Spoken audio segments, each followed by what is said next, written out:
Hello, amplifiers. Thank you for tuning in. I'm super excited to be here.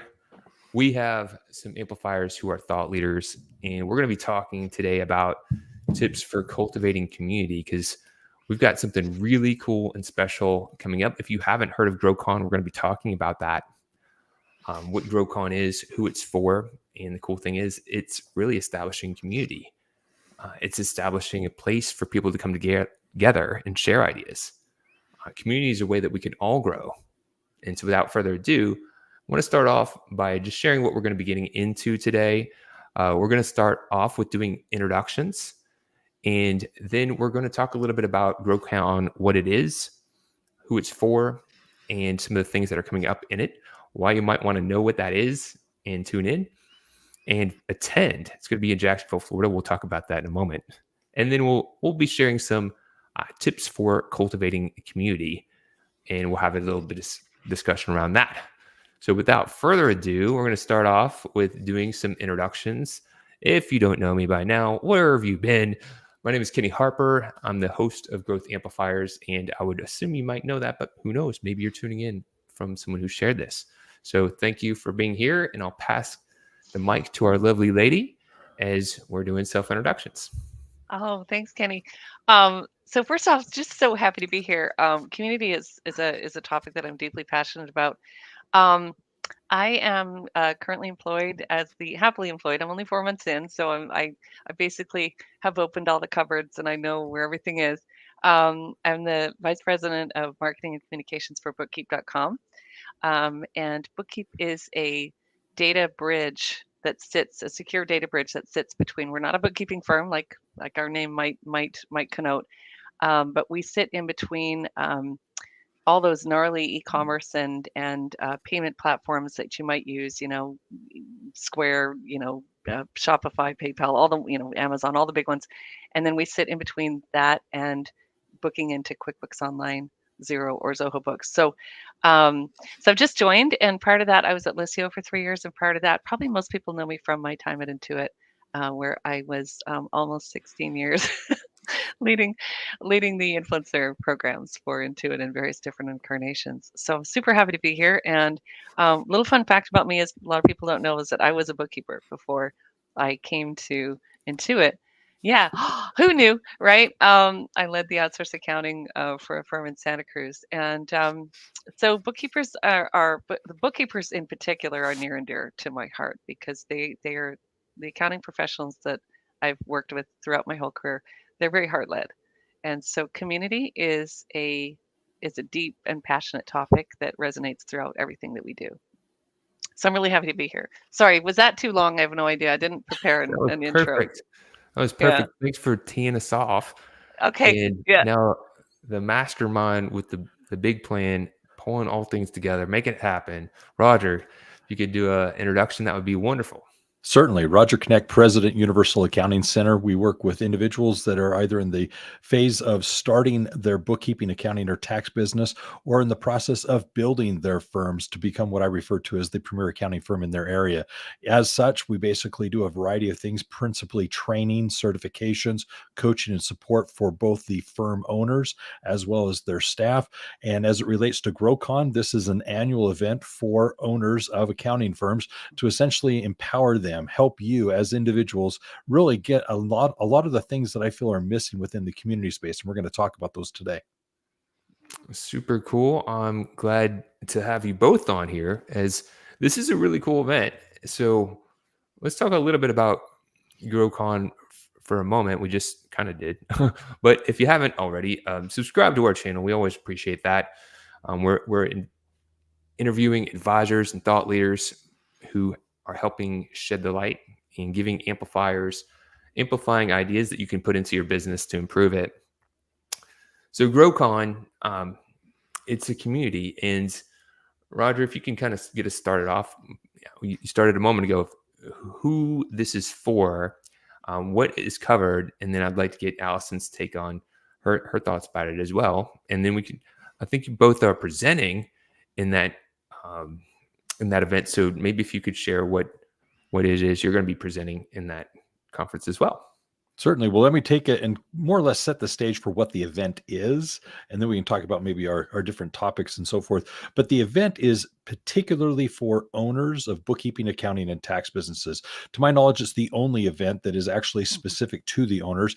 There are a variety of conferences, many of which I also attend, and they're basically more skill inclined. It's where we can take our staff, get trainings, maybe get CPE, and there's a variety of things that are going on there, but so often they're not about building the business, working on the business, helping us as leaders, whether internally with our staffs or externally with our clients.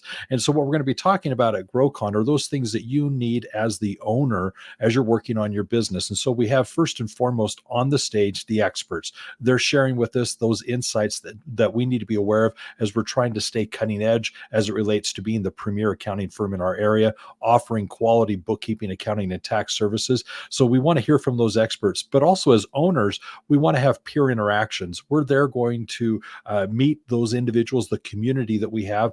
And it's really there that a lot of connections start to be made, collaborations in the sense that there are various people that say, okay, this is a service I specialize in, a niche, an industry that I focus on. Well, you could perhaps help this client, or maybe we can collaborate and I do the accounting, bookkeeping, you do the tax planning and preparation.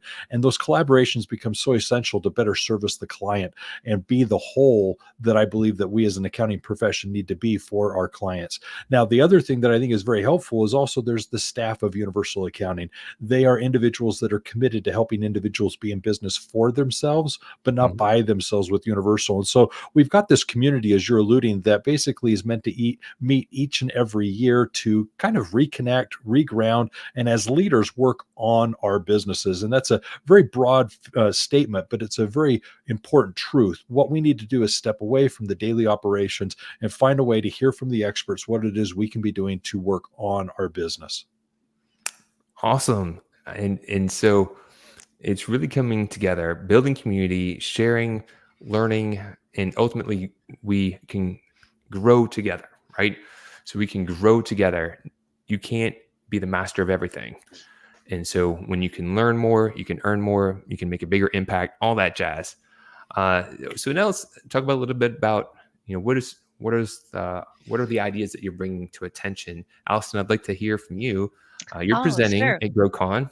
Really hmm cool. What are you sharing? What are you bringing to the table? Well, I'm going to be focusing a little bit more on the soft skills. So, um, as a leader, it can be, you can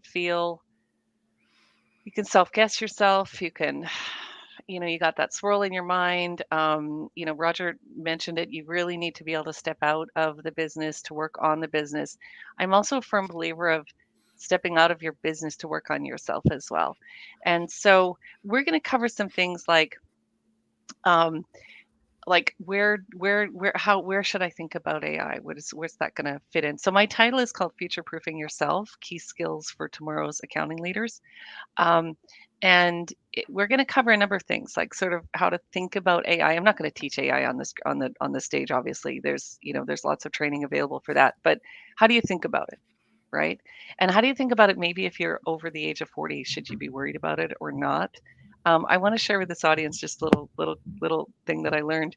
Um, older older older people actually have an easier time with chat based with prompts than younger people. Huh. And the reason is that a really good prompt into most of the AI systems, if you think about ChatGPT, that's obviously a prompt-based one. Um, you have to really coach it. And so older people have done coaching and mentoring. And so I want to kind of debunk some of these myths that, if you're over the age of 40 or 45, you're kind of not, you're gonna miss out. You're actually not. You're actually really well prepared. Um, and a lot of leaders of the firms are going to be over the age of 40. So I'm kind of, how about change? How do you manage change? We're in an era where change is relentless, and the speed that's just coming at you quickly, quickly. How do you think about it? Um, Resiliency. How do you build like your own resiliency and think about that? Um, and then how do you control your day? And you've got to really have some guardrails and things in place, but you've also got to like feed the machine. So we're going to talk about all those different things. It's an interesting conversation that I'm going to have with the audience. I'm hoping it to be very interactive. And then I'm also hoping that people are going to make that just broadly in the conference are going to make those connections that, to Roger's point, if you have a niche, is it niche or niche? Either I way, never, I've heard it both. I heard Tomato him and say, tomato. I heard him say niche, and I thought, okay, so we're going to go with niche on this one. But then my English professor said, no, it's niche. Oh, I Niche, get so niche. confused. Yeah, so whatever, I'm going to use the word specialty. Whatever industry specialty you decide to go into, you'll need the connections there, but you also need your you're kind of like your ride or die team as well, like your personal board of directors. So that's what I see happen at these conferences, and this is a fairly intimate one. There's 300 people coming, or is there Mhm. how many people? Yeah. Yeah. So it's going to be fairly intimate. So you actually can have some deep time with people. So I'm super excited. And I think that's an awesome talk. And I really hadn't thought of that before, of maybe older generations having the experience to ask better questions and to know how We to do. coach I can just tell work. you we do. We do right off the bat. And I actually coach a lot of younger people that you you have to actually tell it, like, you can't, it's not a mind reader, right? So you have to set the stage, and the longer prompts are the ones where, even anyways, I didn't think we were going to talk about AI today, but we can if you want. But I Well, just that's a, wanted to, it's more of a reassurance. It's more about like you have more skills than you think you have. Mhm. That's really kind of the the message there. what are your thoughts about the topic at hand, Roger? Well, first of all, I'm happy to know she's going to be addressing this because it is a timely discussion. And I agree with you, Allison. One of the things that I think that the older generation has is the ability to craft the questions, the prompts in such a way as to get the right information out of the AI. The thing you have to understand is it's this gift of, if you ask a certain question, you're going to get a particular response. And the less Mhm. clear it is, the more ambiguous the response will be. And so I'm going to be overly generalistic here, but if you're of the younger generation and your communication has been in short little bite-sized pieces as it relates to Twitter, tweets and small chat type text messaging, you're not concise, you're too concise for the AI to understand what you're asking for. Yeah. And so when you're maybe a little bit more schooled in proper sentence structure and you can more articulately define your thought parameters, all of a sudden the information that's starting to come out of the system is a little bit more conducive to what you want. Otherwise, you're asking a question and thinking that the AI is reading your mind, and it doesn't read your mind. It only does exactly what you say, and so that's where the clarity comes. So I completely agree with what I'm hearing Allison communicate. Yeah. And while you've got the mic, Roger, I know you're presenting as well. What are you bringing to the table? What are your topics to be sharing? So I've actually got a few things that I'll be speaking on. So let me just share two things that I think everyone would like to hear. The first is that of how a firm is valued and how is it to be perceived as an asset. And so this relates to the accounting firm owner and their business, but also to the clients that we're working with. And so I'm going to be addressing what are some of those drivers that actually determine what the company is worth. And it's clearly more than just your client list. There are a number of things that you can do in the firm that can actually help with its valuation. And if you're in the mindset of building a business, not just working and having a job in a firm doing accounting services, then it changes really what you start to do and the things you emphasize or focus on as you're working on your company. So there's got to be kind of like the exit plan, beginning with the end in mind. What does that look like? And there are these 8 things that you need to address as you're working towards that conclusion, because ultimately the company should outlast each of us. It should go on in perpetuity after we've retired or sold it. And so we've got to be in that mindset of what that looks like. And this relates to our clients as well. So it's going to be a very appropriate conversation, again, from the owner point of view. And then the second thing I'd point out is in the evening on Monday, we're going to be doing a gala. It's a gala where we actually recognize the attendees and the successes we're experiencing in our profession. We're going to be giving out a number of awards, giving some accolades to individuals for the hard work they've done, because I feel that there are too few places, if Yeah. many where we Yeah. actually, as an accounting profession, recognize the successes we're each experiencing. And it needs to be something that we prioritize, because we as a peer group need to celebrate the successes we're having. And this is a public place with our community that we're able to give out some awards and accolades and recognize some of the successes people are having that too often we're too shy to share. And this is clearly the place to do so. So I'm very excited about the gala. That's a I'm very excited British about. thing to do. By the way, that's a very British thing to do. The Brits are amazing. In UK, they're amazing at the award shows. And they do get all dressed up, and they have the practice awards and practice excellence awards and that type of thing. It's a really, I love that you're bringing that to the United States, Roger. Thank you. It's just It amazing. is awesome and Yeah. really cool to see that come together. Going back to the initial first topic, one of the things that I've realized, you've read the book, maybe Atomic Habits, or heard of it. Yes. So James Clear points out the first place to start, and I think you both mentioned it, is that mindset piece. Yep. So we want to change what we're creating. We need to change that mindset first. I think that's really cool that you're helping people see that. If you want to begin building a business, you need to shift that, because a lot of us, including myself, started our businesses with the experience of being the tech in mind. And so then we show up with the tech mindset, and then we're not really building a business. We're building a job with other people. Yay! Yeah, you're building or a tech stack. You're building a tech stack with other people. Yeah. So when we shift that, that's a great place to start, and it really makes a difference. Allison, I'm curious to get your thoughts on his topic. Anything that you've weigh in on that? Well, I always listen. Anything Roger wants to say on stage, I'm there for it. I love it. You're an amazing speaker, Roger, and I just always get so many things from everything that you say. But I think the interesting thing is that I've actually never had the opportunity to be in a room where it's all just firm owners.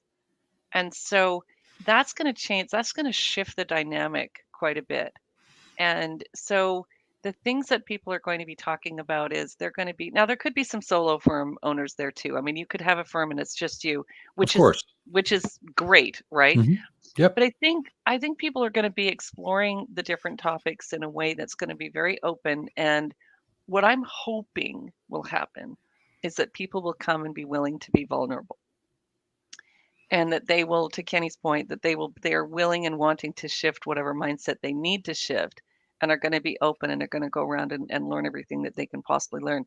And valuation, and I think everyone should have an exit strategy, because gosh, I mean, what happens if you suddenly die, right? Then all of a sudden you just I mean, it can happen, right? So I don't want to get all maudlin on us here, because I want to have a really positive conversation here, but it's kind of part of your estate planning, your life planning. Like, you should really have a business plan for what do you, and then the other thing that it allows you to do is, if you think about your valuation and you think about all those things, it allows you to dream bigger for your own life.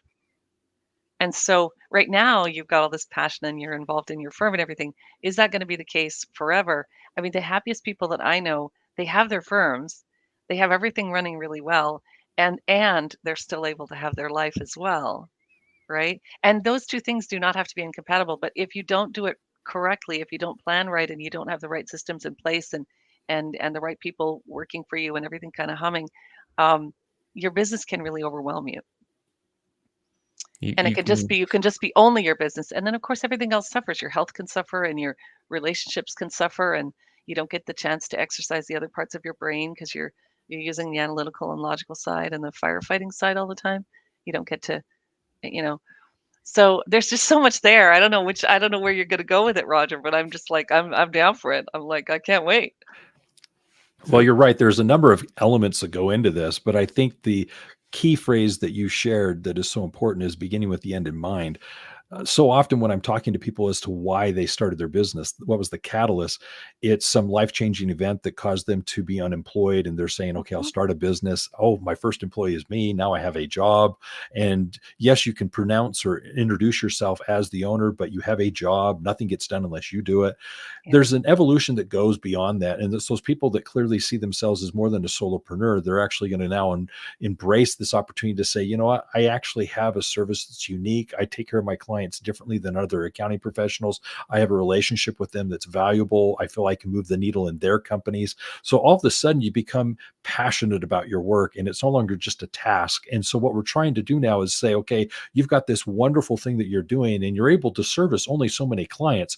There's millions of businesses out there, and we're Right. asking you to take care just of, a few tens of them, maybe 100 of them. And as you do so, you're going to just touch that little corner of the world. Well, that's what people are paying you for. And at the end of the day, what do you have? And it's not just a list of clientele. Hopefully you've got systems in place. Hopefully you've got key employees. Hopefully you've got clients that appreciate your process, your system.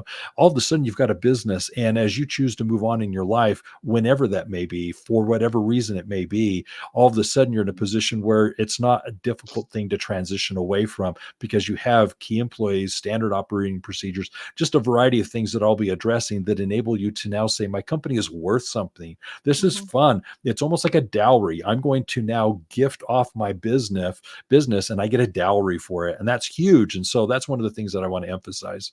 Yeah. And you'll have more fun. I think the more organized you are and the more systems and things that you have in place, you will have more fun. Mhm.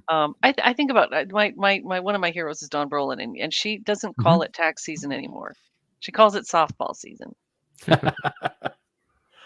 Yeah, So that she actually coaches softball during tax season, and she has set up her Yes. systems and her firm in so that she can do that. And Yep. she Dawn's doesn't, amazing. and nobody suffers, right? I mean, there's nobody who suffers. Like her clients don't suffer, her staff love it, she loves it. It all works. So I think hearing the possibilities, like the other thing I think is going to be so interesting in this room is hearing the stories of people who are going through this journey, Yes. because I don't think it's ever really done, is it? Like you're never really done. Like No. you can always improve, you can always grow, you can always I learn like something. saying you you can always amplify, right? There's always Hmm. something that you can turn up. Yeah. Things are constantly changing. You can always turn up the volume. Now, if you haven't got your tickets and you haven't gone to GrowCon before, make sure you go there. You can Yeah. look up We're one. GrowCon online. We'll put links in the description notes. But this is an annual event. So this is in 2024. It's going to be in Jacksonville, Florida, which happens to be my hometown. Really excited Oh, I didn't to, know you were local to. Oh, how fun. I Awesome. know, I'm going to be excited to connect with people and be a good host. And I'm really honored to have an opportunity to speak and share with the group. I'm not going to get too deep into my topic on this one, but I'll share Oh, I was just in gonna say I want brief to hear, like, I'm okay. how to authentically attract and enroll more ideal There you clients. go. There you The go. challenge that I see is a lot of people will rely on referrals, and referrals are great. But if that's the only way and you're not getting ideal referrals, you could be building a roster of B and C clients, and that's not ideal. So it's just creating a process of how to be more effective and efficient, getting your message in front of your ideal prospects, and then seamlessly and subtly guiding them to become customers that pay, stay, and refer. And my goal is to provide value and build relationships. It's all about community, right? Building Yep. relationships with others, advisors, because I'm really working in 2024 and shifting um, to be a go-to partner for someone who's offering maybe advisory, trying to help their clients, and then their clients are trying to grow and they need ideas on how they can sharpen the saw and improve. Yeah. And so looking to build win-win-win relationships. So really excited about that. And we talked about this was about ideas for cultivating community. And that's what I'm aiming to do is showing up to cultivate, to be a Mhm. part of the community and be seen as a trusted friend versus a vendor or something of that nature. So we'll shift the conversation into tips for cultivating community. Roger, this whole event is really great for cultivating community, and I'll just get you started by sharing kind of like your history and thoughts and ideas for cultivating community, and then pass the mic to Allison for her to weigh in as well. Well, I'll answer it a few ways. One, I'm going to begin by saying we are, as individuals, people. What I mean by that is, as humans, I think we're sociable. We need human connection. We need that type of interaction. And so, one of the things that I think we fail to realize is, even though the accounting profession has this stigma of being numbers focused, and we like to be maybe put off in the corner and just deal with the numbers, and we're introverts, I push back on that. One of the things that you've got to recognize is, even in our own community, we need that type of connection. And so when you come, you end up making friends and associations that you look forward to staying in touch with throughout the year. You're eager to see them again the following year. Why? Because there's that sense of community. And I believe we all are looking for that. We long for that. So oftentimes those types of things exist in kind of a faith type environment. A lot of people have congregations and such that they associate with. A lot of people find it within political groups. A lot of people find it within different social groups. Well, in accounting, this is where we want this to be. We want this to be a peer group of owners that they can come together and collaborate, as we're all on different phases of the journey, but more importantly, help and mentor one another. I might be in a place where I've got individuals that are just behind me and they could learn from what I'm doing. But likewise, I've got individuals ahead of me and I can learn from them.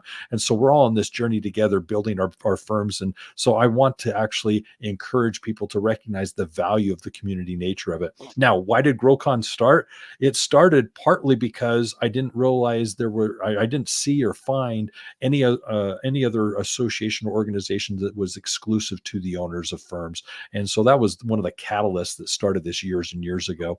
But secondly, one of the things that we felt is that it needed to be something more than just an online chat group, something that was just an online type interaction where you got notifications of some recent post or whatever.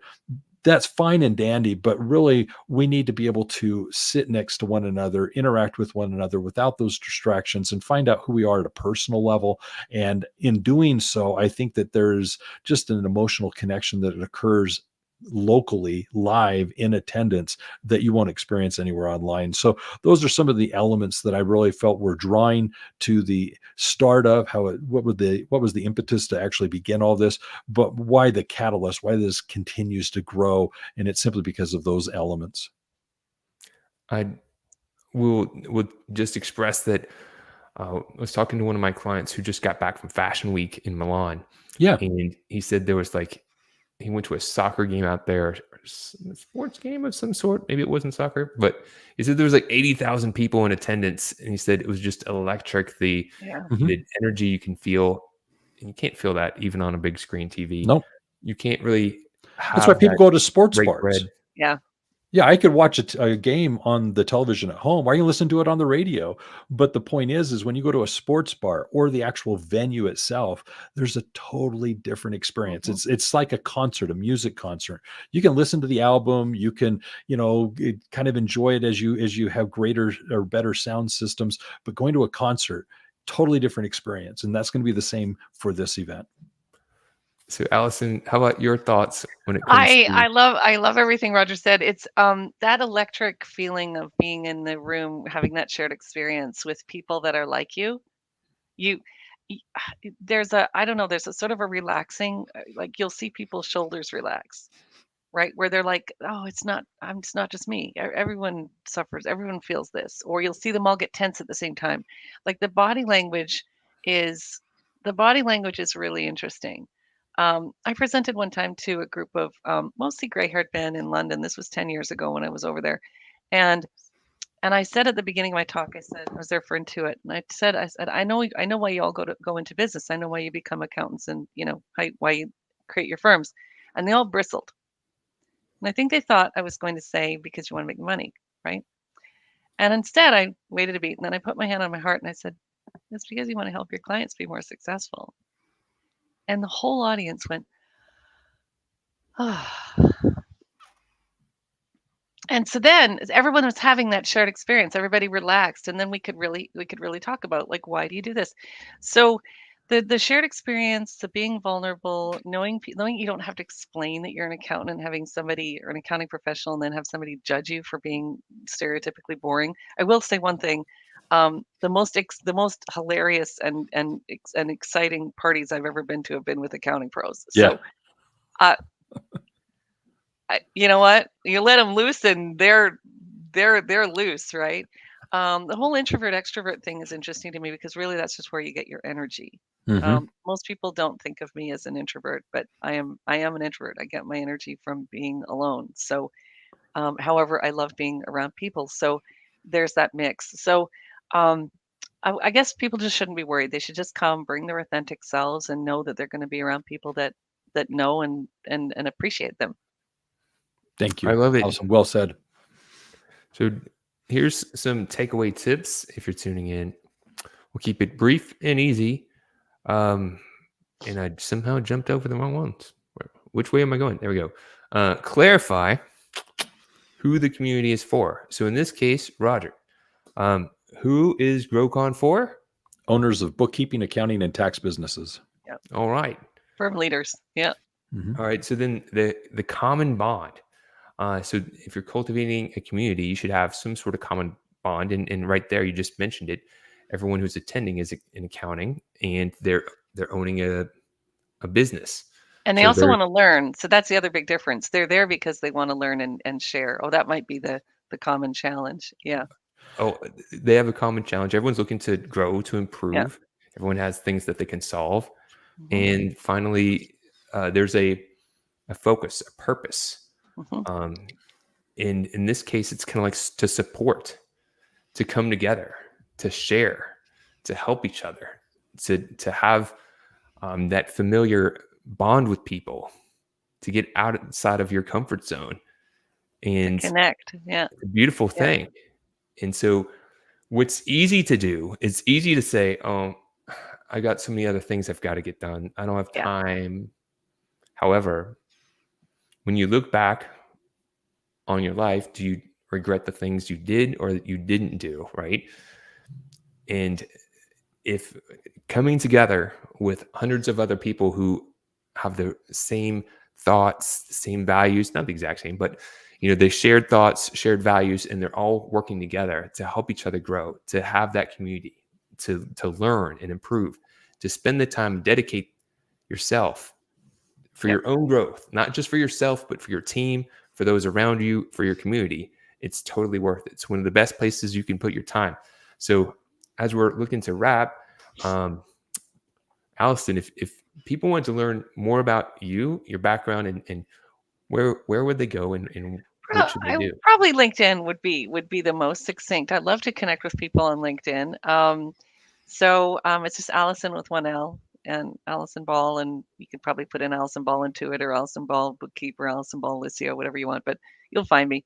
I'm there and happy to talk offline with anybody who wants to go deep. As I said, I'm really easy to find. And then, as a parting gift, you've shared a lot of helpful insights. If you were to give a piece of advice to someone, something that you picked up on your journey that would be helpful for them on theirs, what's just one piece of advice you might share? Be related to anything. Oh gosh. I would say believe in yourself. It's difficult to do. It's this is one of these things where it's like, do as I say. We all have so many self-doubts and things, but your body will tell you when something isn't right for you, and it will tell you when something is right. And so Brad Smith used to say, lean in, like follow the fastest beat of your heart, meaning, and you get that good stress. And so if something is stressing you out in a really good way, lean in. Lean in. If something is dread, if it's a feeling of dread and you think you should do it and whatever, then really examine that because it's probably not right for you. Well, you kind of put me on the spot there because there's so many things I would say to people. But that one, I think that Brad Smith, follow the fastest beat of your heart, is something that I have done in my career and in my past, and it has always served me well. So I Thank you was so much. fortunate to serve under him as a leader. Yeah. Roger, if people want to learn more about you, your business, where should they go and what should they do? Definitely connect with me likewise on LinkedIn. That's someplace that I'd love to connect with people, message them, and so forth. I would also invite you to go to universalaccounting.com. We have a variety of free resources for owners of firms that I would encourage you to take advantage of. I would also invite you to listen to the podcast that I host, Building the Premier Accounting Firm. And then as it relates to GrowCon, I'm going to go, Kenny, back to something you were saying a moment ago. Why should someone attend? First of all, don't run the risk that next year your business will be similar to what it is today. You need to be growing. And within your organization, whether it's you as a solopreneur or as an organization leader, you need to be just that, a leader. And so you do need to step away and find out what it is you can be doing to work on your business. And specifically, it's going to relate to one of three areas. Either one, you need to be in a marketing and sell growth phase and you need to be growing the business. Great. Come here, learn how to actually effectively grow and get the clients you deserve. Second, if you're in a position where you're trying to complement your services with quality services, being that premier accounting firm and servicing your clients Mhm. as they need you, then come and learn what more you can be doing as an accounting professional to service your clients with those things that they need in order to run their businesses effectively. And then third, if you're in a position where you love what you do, you've got all the clients, you need to then be considering how to work more efficiently and profitably. What are those processes, systems, staff related things you can be doing to improve what you're doing internally so as to be more profitable with the business that you have, freeing up your time and getting paid what you're worth? Yeah. Bravo, bravo. And similar question. If you had to give one piece of advice for someone that on their journey that you've learned on yours, it could be related to anything, what's Mhm. something you'd care to share? Have an abundance mindset. You need to believe that you can grow and be successful and not at the um, at the expense of your competition or someone else. You're not taking from someone else in order to have. There's plenty out there for us all to be successful. Don't believe that you're hurting someone in order to be successful. I think an abundance mindset is so valuable in today's world because it allows you to accelerate your success. And with that, I would also complement it with gratitude. Be grateful for the things that you have in your Yeah. life. Be able to point out the things that are going well and be in a positive mindset. You need to have the attitude of gratitude so that you can identify in your life where you are blessed. And if you have that, I believe you can be happy. And so, with those two things, I believe that is a parting thought. As well as if it's about accounting, it is universal. Well, awesome. Thank you both for showing up and sharing. It's really great to connect with you and have this space. We'll be sharing this. And if you're tuned in, take this to heart. You know, if you're in the accounting space, you want to get plugged into this community. This Yeah. is a place where you can learn and develop yourself to be the best version of yourself. Yeah, and And it's a safe space. So people shouldn't be worried about coming because you're probably going to be coming on your own. You shouldn't be worried. You're going to be coming into a room of, 300 or so people that have all come on their own. So I think that people should just sign up and come because I don't know if there's any tickets left actually, but because it's been selling fast. You know to wait. Get in Yeah, there. the VP ones have sold out, but the Yeah. general admission are there. I So was gonna you're say good. You're I think good. I think you got to get on it if you want to come. Mhm. all right, well, thank you guys. Appreciate it. And we'll catch you on the rerun. Until then, keep on amplifying. Thanks, Kenny. Thanks, Kenny. Bye bye. Bye, Allison.